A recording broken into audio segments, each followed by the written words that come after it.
નમસ્કાર દર્શક મિત્રો, આપ જોઈ રહ્યા છો કચ્છ ઉદય ટીવી ન્યૂઝ। હું છું પ્રયાગરાજ ચોકસી। સમાચારની શરૂઆતમાં સૌપ્રથમ નજર આજના મુખ્ય સમાચારો પર। ભચાઉના દલિત અગ્રણીની કરપીણ હત્યા સંદર્ભે રાષ્ટ્રીય અનુસૂચિત જાતિ પંચ શનિવારે ભચાઉની મુલાકાતે ઉચ્ચ અધિકારીઓ અને દલિત સમાજના અગ્રણીઓ સાથે યોજશે શ્રેણીબદ્ધ બેઠકો।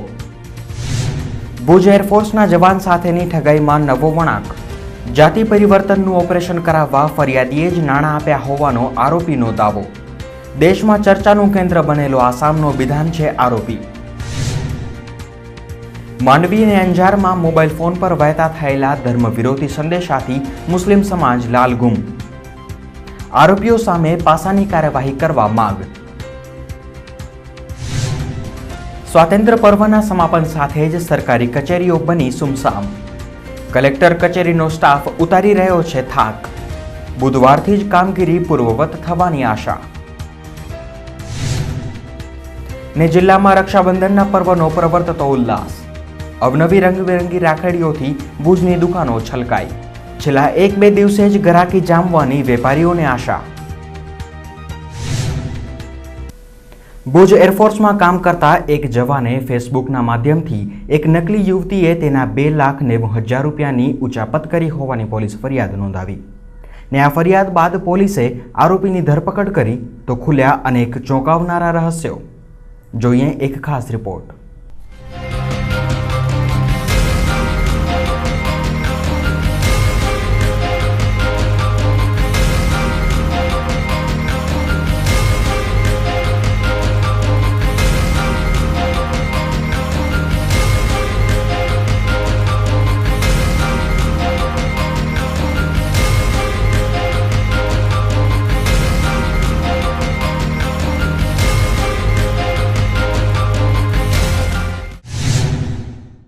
नाम विधान बरुआ।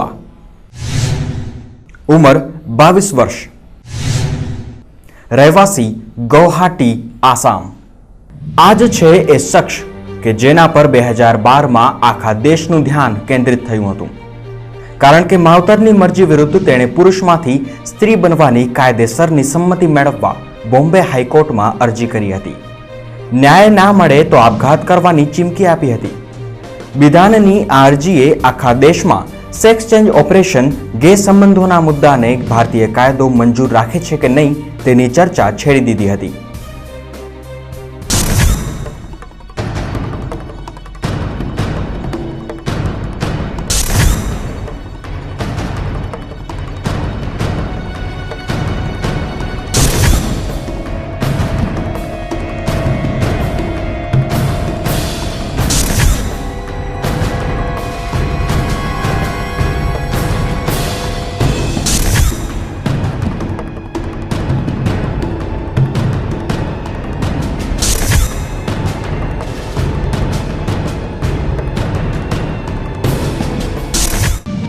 આ વિધાન હાલ ભુજના પોલીસ મથકની હવા ખાઈ રહ્યો છે। પુરુષમાંથી સ્ત્રી બનીને વિધાન જે યુવક સાથે રહેવા માંગતો હતો તે યુવક સુરેશ એરફોર્સમાં ફ્લાઇટ લેફ્ટનન્ટ છે અને તેનું ભુજમાં પોસ્ટિંગ થયેલું છે। થોડાક સમય પૂર્વે સુરેશે વિધાન સામે 2,90,000 રૂપિયાની છેતરપિંડીની ભુજમાં પોલીસ ફરિયાદ નોંધાવી હતી। પુરુષ હોવા છતાં સ્ત્રી બનીને ફેસબુક પર વિધાને પોતાને પ્રેમ જાળમાં ફસાવ્યો અને બાદમાં બીમાર માતાની સારવાર માટે 2,90,000 રૂપિયાની જરૂર હોવાનું કહી નાણાંની ઉચાપત કરી છે તેવી સુરેશે ફરિયાદ નોંધાવી હતી। કીધું કે ભાઈ મારાથી આ વિશ્વાસઘાત કર્યો છે, આને પૈસા છે એ મને પ્રથમ છોકરી શું એવું કહીને લીધેલા છે એવું કહે છે। એટલે એને એ બાબતની ફરિયાદ કરી। હવે એ ફરિયાદ ચાલુ હતી તે દરમિયાન છોકરી છે છોકરો એ આપણે ખ્યાલ નહોતો, પણ એનો મળતો નહોતો એટલે એનું વોરંટ આપણે કોર્ટમાંથી કઢાવેલું। એ વોરંટ આપણે આસામ મોકલાવેલું અને આસામ ગયા પછી ત્યાંની પોલીસે એને અટક કરેલો, ધરપકડ કરેલો આસામમાં। આસામથી અમને કાલે એ લોકો આપી કોર્ટમાં એને રજૂ કર્યો એટલે અમે એનો કબજો લીધો કાલે। સુરેશની ફરિયાદ બાદ ભુજ પોલીસ વિધાનને આસામથી પકડી લાવી છે, પણ વિધાનની વાત સાંભળી પોલીસ વિમાસણમાં મુકાઈ ગઈ છે। વિધાન ઉલટાનો એવો આરોપ કરે છે કે સુરેશને પહેલાથી જ પોતે પુરુષ હોવાની ખબર હતી। તેણે જ મને જાતિ પરિવર્તનનું ઓપરેશન કરાવવા અને કોર્ટમાં કેસ લડવા નાણાં આપ્યા હતા। ફેસબુક પરની પ્રોફાઇલ પણ સુરેશે જ તૈયાર કરી હતી। ઓપરેશન બાદ લગ્ન કરવા અને એરફોર્સમાં નોકરીએ રાખવાની સુરેશે તેને લાલચ આપી હતી। और इसने मेरे जो नाम है मेरे नाम से रियल आईडी बना के इसका पासवर्ड भी उसने खुद रखा और पासवर्ड से सब कुछ चेंज किया, मेरा नाम लड़की में बदल दिया गया और ये खुद ही ऑपरेट करने लगा उसको, ठीक है। जिसके लिए आज तक मैंने अपनी वो फेसबुक वाली वो प्रोफाइल की आईडी मैं आज तक खोल ही नहीं पाई। तो उसके बाद इसने मुझे 2,90,000 रुपीज़ दिए कि आप मुंबई आओ, सर्जरी करवाओ, सर्जरी करवा के आप लड़की बन जाओ।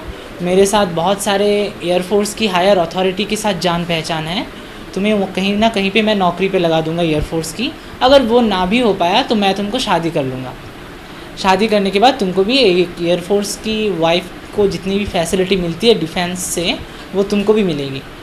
तो उसी चीज़ के लिए, और इसने जिस तरीके से मेरे से ब्रेन वॉश किया हुआ था तो मुझे सब उस टाइम में सिर्फ ये जो बोलता था सिर्फ वही सही लगता था।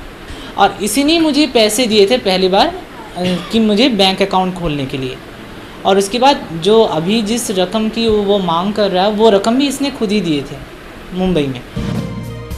બિધાને એવો ગંભીર આરોપ કર્યો છે કે ઓપરેશન દરમિયાન શરીરના મહત્વના અંગો કાઢી તેનું વિદેશમાં વેચાણ કરવાના રેકેટમાં સુરેશ સામેલ છે। તેની ગંધ આવી જતા ઓપરેશન ના કરાવ્યું એટલે સુરેશે તેના પર ખોટો કેસ કર્યો છે।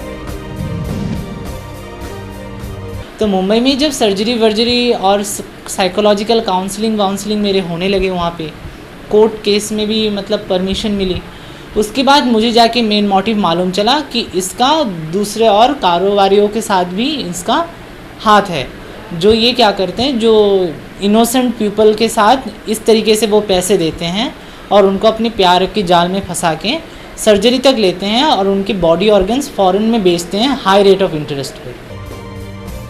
સુરેશે આપેલા 2,90,000 રૂપિયામાંથી 49,000 રૂપિયા બિધાને સુરેશને પરત પણ કરી દીધા છે। સુરેશના નાણાં ક્યાં અને કેવી રીતે વપરાયા છે તે હવે પોલીસ માટે તપાસનો વિષય બન્યો છે।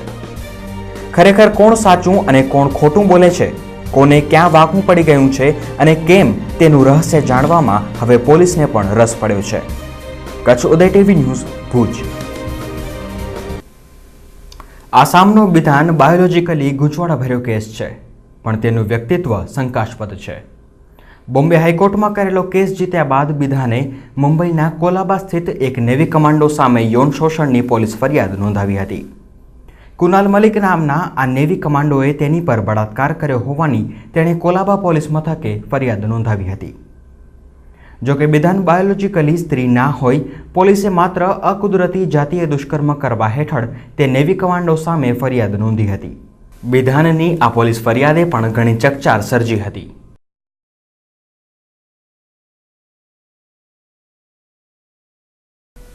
ભચાઉમાં દલિત અગ્રણી પર જીભ ચડાવી દઈ કરી દેવાયેલી હત્યાના દલિત સમાજમાં ઘેરા પ્રત્યાઘાત પડ્યા છે। આ ઘટનાને રાષ્ટ્રીય અનુસૂચિત જાતિ પંચે પણ ગંભીરતાથી લીધી છે।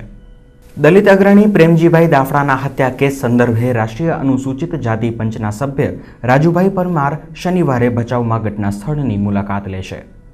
બાદમાં તેઓ મૃતકના પરિવારજનો અને દલિત સમાજના લોકો સાથે બેઠક યોજશે। રાજુભાઈ ભચાઉના સર્કિટ હાઉસ ખાતે પોલીસ અધિક્ષક અને વરિષ્ઠ અધિકારીઓ સાથે પણ બેઠક યોજવાના છે। તો સાંજે 4 વાગ્યે ગાંધીધામ સર્કિટ હાઉસ ખાતે પણ અનુસૂચિત જાતિના લોકો સાથે બેઠક યોજશે।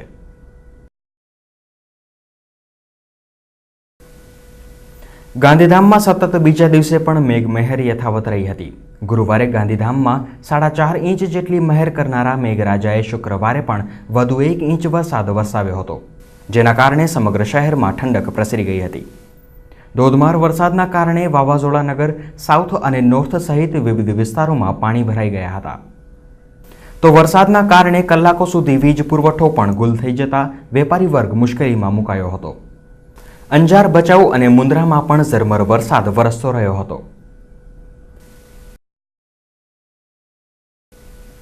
ભુજની લોકલ ક્રાઇમ બ્રાન્ચે ગુરુવારે રાત્રે 2 અલગ અલગ ટ્રકને જપ્ત કરી 2 નંબરના કોલસા અને સિમેન્ટનો જથ્થો જપ્ત કર્યો છે। એલસીબીએ ભુજની એરપોર્ટ રોડ ચોકડી પાસેથી ચોરાવું મનાતી સિમેન્ટની 240 બોરી જપ્ત કરી છે। આ ટ્રક સાંગી સિમેન્ટથી ભરૂચ તરફ જતી હતી।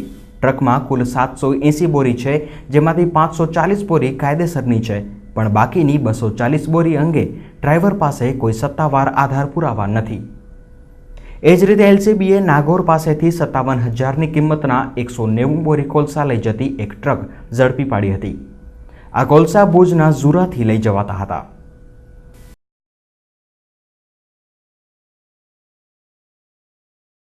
આ ગાડી સાંગી સિમેન્ટથી ભરી અને ભરૂચ જવાની હતી. એનો ડ્રાઈવર અત્યારે અમારા કબજામાં છે અને એની પૂછપરછ ચાલુ છે. આ સિમેન્ટ જે છે એ ક્યાંથી કઈ રીતના મેળવેલ છે. આમાં 540 બોરી કાયદેસરની એની બિલ્ટી હોય એવું જણાવે છે. 240 બોરી અંગે કોઈ માહિતી આપતો નથી, જેની તપાસ ચાલુ છે. સામખિયાળી ભચાઉ હાઈવે પર આવેલી ગુરુકૃપા હોટેલ નજીક પાર્ક થયેલી એક ટ્રકમાંથી તસ્કરો 1,70,000ની કિંમતના 17 ટાયર ચોરી ગયા હોવાની ફરિયાદ પોલીસ ચોપડે ચડી છે. અંજારના રતનાલના ટ્રક માલિકનો ભાણેજ ટ્રકમાં ટાયરનો માલ ભરી અમદાવાદથી ગાંધીધામ આવતો હતો. ત્યારે રાત્રે આ હોટેલ નજીક ટ્રક પાર્ક કરી સૂઈ ગયો હતો. તે દરમિયાન અજાણ્યા તસ્કરોએ ટાયર ચોરીનો ખેલ પાડી દીધો હતો.